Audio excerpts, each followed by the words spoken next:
Good afternoon, traders. This is Nick Van Ice with your Trader's Edge for Monday, April the 6th. Wow, what a crazy market! What a crazy time to be living through. Um, yeah, it's Trump gave an ultimatum, and tomorrow is going to be a big day to say the least. Tonight, this is just after market close on Monday. I wanted to just take you through the big picture. Let's kind of zoom out. Let's look at the market from a monthly chart over the last 10 years. Let's talk about what typically happens in geopolitical conflicts like this. And let's look at what the systems tell us, right? You know, it's, I have to admit, it's been one of the most difficult and challenging times that I've ever traded through. I've held a lot of my core positions and down anywhere from 15 to 20%, in my Mag 7. And I'm down a little bit more in my Tesla holdings. I still have the core holdings, and I'm looking to add. But let's zoom out and let's take an objective look at what the indicators and what my system is saying. And yeah, let's here we go. So let's look at the chart of the S&P 500. This is the cash index. You're looking at a monthly view. And despite all the noise and how crazy this has felt, and how, let's just say it what it is, it's been a really challenging time in the market with the rhetoric and oil hitting over $100 and all of the crazy news, the crazy news cycle with everything. So, but look at this, we're still above the moving average envelope. We're still above all of everything on the monthly chart. And so the long-term trend is really solid. Look at the pattern of higher highs and higher lows on the monthly. This has only been about a 5% correction off the top. We got to almost 10% at the low, and we hit the top end of the Bollinger Band there, and we bounced. We've had a nice bounce, 4 to 5% bounce already. It's kind of crazy, but yeah. So let's look at the weekly. Let's go down to the next time frame. Look at this. We found support right at the 50-period weekly average, and yeah, we finished high end of the range last week and pretty much above the candle the week before, and lo and behold, today we took out last week's high. So we just bounced at significant support. We took out a weekly high, and if you count this week here, 1, 2, 3, this is a new 4-week high. Unbelievable. So we'll see how we do. Now let's go down to the daily chart. You can see now we're right in the thick of things. We've rallied back to the top end. See, the trend is down here on the daily, no question. And we went through a whole stochastic cycle. We're approaching overbought. And so now we're in resistance. So we have a long-term macro trend up. We have an intermediate trend up on the weekly, and then the short-term trend is actually shifted down, and we're in resistance. So this is the moment of truth. And as an investor, as a long-term investor that maintains a portfolio of core holdings, my job is to stay long. It's to minimize risk. So I did trim. I did a little bit of hedging, and I'm in the game. And if we go up sharply, I'm on it. And if we go down, I've got dry powder. I'm sitting on quite a bit of cash right now, as you should be as well. This market is still very uncertain. Now, I have a very bullish bias for the monthly and the weekly. We don't know if this daily trend is going to continue. It probably will. We'll probably hit resistance somewhere in here and have to retest the low. And there's a lot of people, and the charts certainly would accommodate a drop much lower. If you look at the monthly chart and you go down to the bottom end of the Bollinger Band, there's another. That's almost 7.5 to 8% from here, down at 6,000 on the S&P. Yeah, that would be about almost 10% from current levels. So 5% to that low and another 5% down here. That's a very likely place. That could happen. And I'm staying invested in my core holdings. Now let's go to let's look at Tesla. Tesla's been pretty wild. Let's go to the monthly chart. we're in the support zone from these previous highs. This was a breakout point at 350. It was a pivot here back in 2024, and then it was resistance through 25, May, June, and July of 25. We broke above it. Now we're back retesting this area.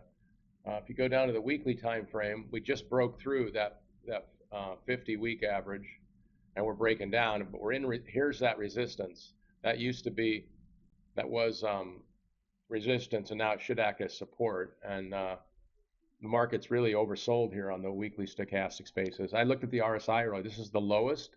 I'll put that on there for you, let you see it. This is the lowest the RSI's been in over 12 months. Let me put it on there. Let's get rid of this. You can see the RSI is snuck down here to make a new low over last spring. This low right here, we're now below that. So the Tesla's really oversold, and it can go a lot lower. I mean, Tesla can go down here to this 320 area. I could even see it going down to 280. This is the 280 area. Let's put a fib on there and take a look at that. Let's take a look at the fib retracement. So here's a 5-wave rally. This is an impulse structure from here to the new all-time high up here at 488. Let's draw the fib lines. And you can see that we are right at a 50% retracement right now, close just under the 50% retracement. And the 325 is the 62% retracement. That's a very likely support area. And then this upsloping trend line, if you draw a line down to here, that's about 310. Or in the 310 area is that long upsloping trend line. So we're kind of in a little washout area for Tesla. I don't know if you heard, JP Morgan analysts came out today and downgraded Tesla and gave it some wild, crazy price target of like 160 or something. He's got a horrible track record on Tesla, like horrible. One of the worst on the street. So I actually bought more Tesla today, not because the technicals told me, but because I faded that analyst. It's a classic Wall Street pattern. Just oftentimes when a popular stock gets near key support and it's really oversold, a Wall Street analyst will come out with the hopes of causing fear and panic so that their institutional side can buy the stock. It should be illegal to do that, but they do it. and I'm not throwing, I live in a glass house myself. I'm not throwing any rocks, but that's what I think I saw today. Wall Street's talking the stock down. And if you look at the who owns what report next quarter, you'll probably see that JP Morgan bought net Tesla this quarter. So I actually bought. That got me excited. When I saw the panic on that, I'm like, that's ridiculous. We're on the eve of 14.3. Elon posted on X last week that within a week, it'd be wide rollout of 14.3 FSD. And that's the version that's the last missing piece, has 10x parameter improvements, and absolutely can be the unsupervised version. Probably going to take several iterations of 14.3. It's probably going to be 3 to 6 months out. That's fine. But that will be the greatest unlock of value in my opinion, in history. That unsupervised driving, are you kidding me? In a vehicle that you can buy at parity or less than the average price of a car, unbelievable. And Elon is sticking by his commitment to allowing retail to buy cars and put them in the robo-taxi fleet. So it's all happening. It's on Elon time, right? So it's going to be longer than we think. But when it does happen, watch what happens to the stock. It's going to get crazy. So I've been a Tesla investor for the last 5 years. I've learned when it gets washed out, sentiment's weak, and Wall Street analysts are bashing it. When you hear the crazy, stupid numbers like 160 or 130, that's when you're getting close to a corrective bear wave 2 correction. And that's what I think we're in. I think this is a wave 3 impulse, and this is a wave 2 correction, and we're getting really washed out. It's just so bearish. This is retail public panic, and Wall Street's helping.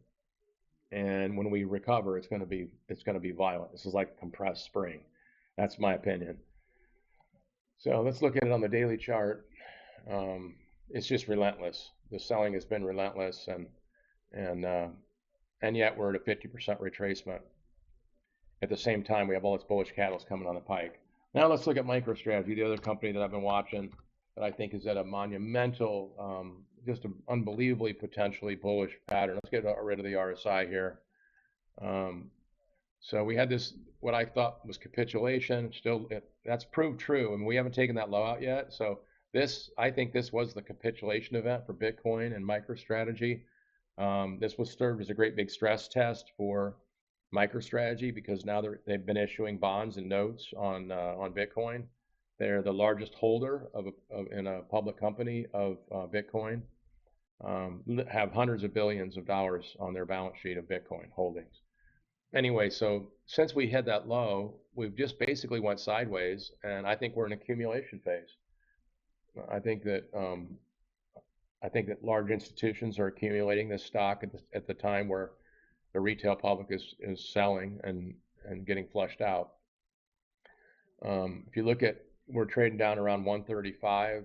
My 12-month price target is 455. Do the math. What is that? Almost 4x. We'll make it 3.5, 4x return, and that's just to get back to the all-time high. Actually, the all-time high is at 540. So now we're talking. Now you're talking about a 5x or 4x, 5x. This is very, very exciting to me. And you know what? If I'm wrong, this is where money management comes in. I actually did get stopped out and bought back in today. I had support at 118. I got washed out the other day, and I didn't want to take MicroStrategy into the weekend with the war going on. But we gapped higher, held that gap, closed high range today, and I like what I'm seeing. This stock could just gap out of here and never look back. We could see a massive V recovery. How'd you like to catch what we saw on the downside? How would you like to ride that on the upside over the next several months? It could happen, folks.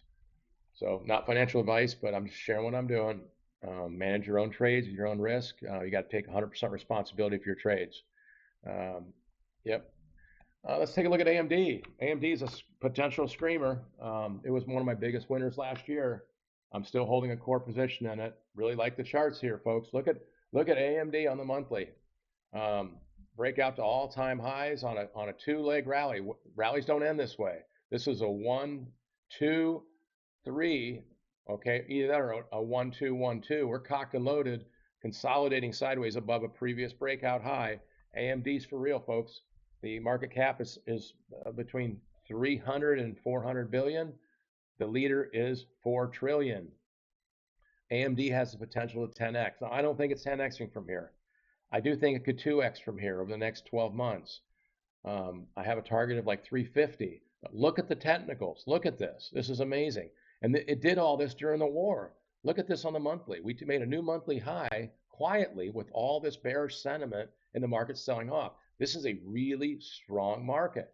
Now let's go down on the weekly time frame. Look at this, right in the middle of the Bollinger Bands. Little ABC correction, post-breakout pause.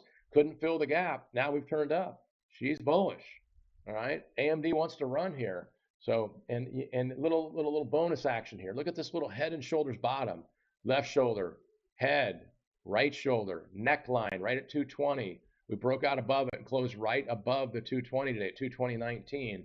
So here's how I traded. I was long. I caught this whole move. I took some profits here, took major heat here, took more profits here, added a little bit here, caught this move, gave it back. Okay, now I've been accumulating again. Okay, and got washed out a little bit. I had to take some off the table on Friday. I did. I'll tell you that. Going into the weekend, I was feeling a little bit thin, and I was wrong. The market closed high range. Regretted it, but I got back in. I added to my core position. Never got out of my core. I got big, like 75% annual gains on that, and I wasn't going to pay the taxes. So I'm adding now, and this is very bullish to me. Look at this again. There's the monthly post-breakout pause, super strong bull market, unbelievable macro story, growing top lane revenue 20 to 30%. Lisa Su, great leader, related to the great Jensen. AMD is they're more about inference. So they're the experts in the inference, not just the compute. And they have solutions that are more cost effective and are more efficient than NVIDIA. So they have an edge going into growing. So how would you like to be a number 2 player in that market with NVIDIA? Number 2, but you have a slight edge in inference. It's exciting. All right, so then here's the weekly. Look at this, cocked and loaded, little bull flag action, post breakout pause, but holding that gap. Now you got a 4-week Don Chain's breakout signal, head and shoulders bottom on the weekly on the daily chart. This head and shoulders bottom on the daily, 220 down to 190. That's a $30 neckline. We could pop to 250, which is giving the all-time highs a run for their money. Man, I wouldn't want to miss that one. This thing goes. Look at this. This is a 1, 2. You got this big breakout. Maybe this is a 1 of 3 or a small 3, and you get an ABC4 correction. We could be blasting off, folks. I'm not missing it. I'm not telling you what to do, but I'm not going to miss it. All right, what else should we look at today? AMD. Let's take a look at NVIDIA, which is, this thing's anchored to on some level, right? It's the same.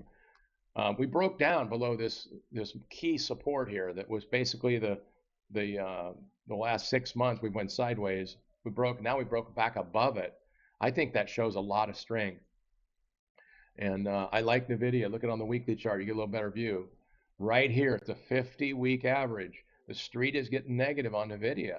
But NVIDIA earnings and the outlook has improved. Remember, the backlog went from $500 billion to $1 trillion in the backlog. The earnings expectations have been increased over the last several months, and the stock had this nice correction.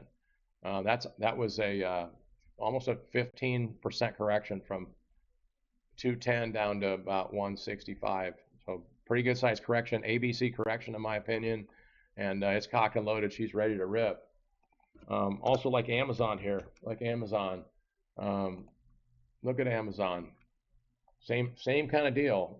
This is a post breakout pause. Let's look at it on the monthly. We tested support of the Bollinger Band. That's my long-term trend indicator. We're oversold big time on the monthly stochastics. We stabilized last month, and now we're starting this month in April with a little bit of juice. Let's go down to the weekly chart and take a look at it. All right, we're poised right underneath. We closed right underneath last week's high, and if we go a little bit higher, you get above the 215 level, you're talking about a 4-week breakout buy signal in one of the biggest companies in the world that analysts are going to want to get on. If we get a V recovery, look for these big tech stocks to lead the way. Big tech was strong over the last few years in the secular super cycle AI bull run we've had. We've had our correction, an aggregate about 20% in the Mag 7. There's a saying in the midterm election years, you got to get 20% correction in the Mag 7. Well, you had it. Nothing says you have to have a 30 or 40% correction. I know it feels that way, but these are the best companies in the world. These companies have improving earnings, top line revenue growth of 20 to 30% a year, and now they've slipped below the PE of the market. The Mag 7 PE is pretty close to the S&P 500 right now, which is ridiculously bullish for the Mag 7. I know the analysts hate it. You turn CNBC on, and nobody wants to talk Mag 7. They're talking I'm telling you, this is where my money is, and this is where I'm going to make some real coin on this side of this conflict. Now, I'm not calling the bottom for anything. I'm just telling you I'm excited about the upside. If we get a V recovery, tech is going to rip and lead. All right, that's all I got for you. Hope you enjoyed it. We will talk to you tomorrow. Take care.